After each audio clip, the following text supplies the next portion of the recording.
Assalamualaikum warahmatullahi wabarakatuh.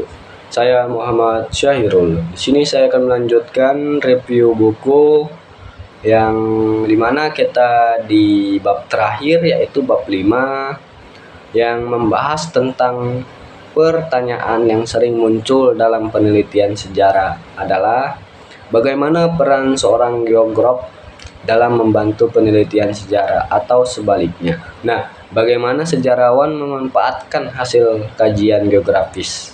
Bagaimana, guys? Nah, perlu diingat sejarawan biasanya hanya mengandalkan bukti masa lalu yang berupa situs sejarah seperti candi, keraton, inskripsi, dan lainnya. Namun dapat kita lihat apakah elemen seperti gunung, sungai, atau iklim itu bisa dianggap sebagai saksi sejarah. Nah, apakah benar, guys? Nah, beberapa geograf yang mempelajari sejarah yaitu percaya bahwa elemen alam juga bisa berperan sebagai saksi peristiwa masa lalu.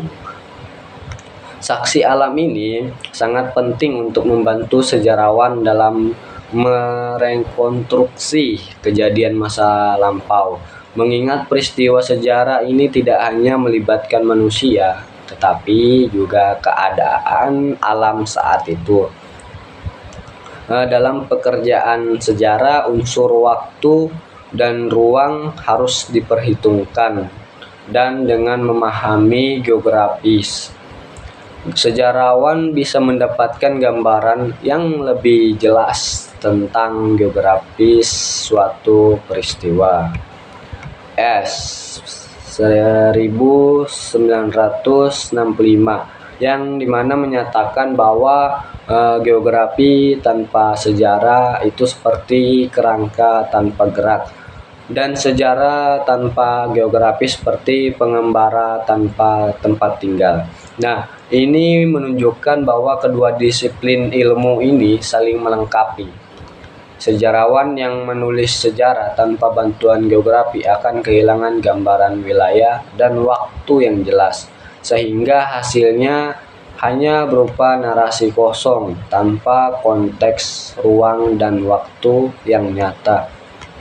Misalnya, dalam sejarah kota Banjarmasin, kajian geografis menunjukkan bahwa pelabuhan Negara Dipa mengalami perubahan karena kondisi alam seperti pendangkalan Sungai Barito yang mempengaruhi perkembangan ekonomi wilayah tersebut. Hal ini juga mempengaruhi peristiwa sejarah lainnya seperti pembentukan kota Banjarmasin pada masa pemerintahan Sultan Suryansyah.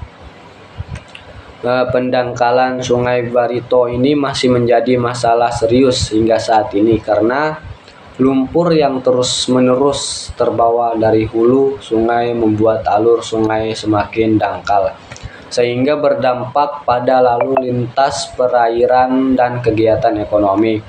Untuk memahami sejarah secara menyeluruh, sejarawan Jerman membagi ilmu membantu sejarah menjadi dua kategori. Nah, yaitu ilmu bantu umum seperti biologi, teknik, dan filsafat. Sejarah ilmu bantu khusus yang sangat diperlukan seperti geografi sejarah, kronologi, dan foliografi. Geografi sejarah mempelajari bagaimana kondisi alam, fisik, dan budaya suatu wilayah berkembang sepanjang waktu, serta bagaimana manusia berinteraksi dengan lingkungannya. Nah, menurut William L. Thomas studi geografis tidak hanya menyoroti di mana suatu peristiwa terjadi, tetapi juga mengapa dan bagaimana hal itu terjadi di tempat tersebut. Di Prancis, studi regional yang menyoroti hubungan antara tempat dan penghuninya juga berkembang pesat. Faktor ini geografis seperti posisi iklim dan morfologi bumi sangat penting dalam memahami perubahan yang terjadi di wilayah tersebut. Geografi berperan sebagai jembatan.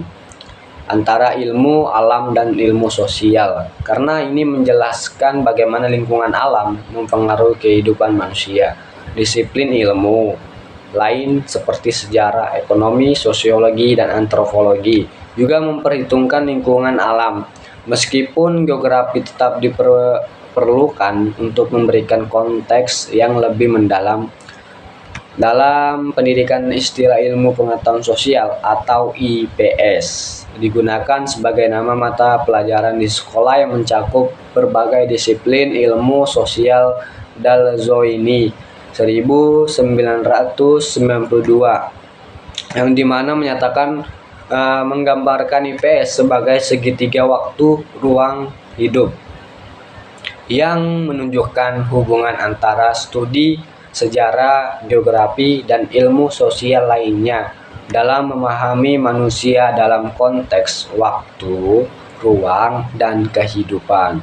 Nah, itu saja review di bab 5. Nanti kita lanjut di gabungan bab 1 sampai bab 5. Sekian dari saya Muhammad Syairul, pamit undur diri. Assalamualaikum warahmatullahi wabarakatuh.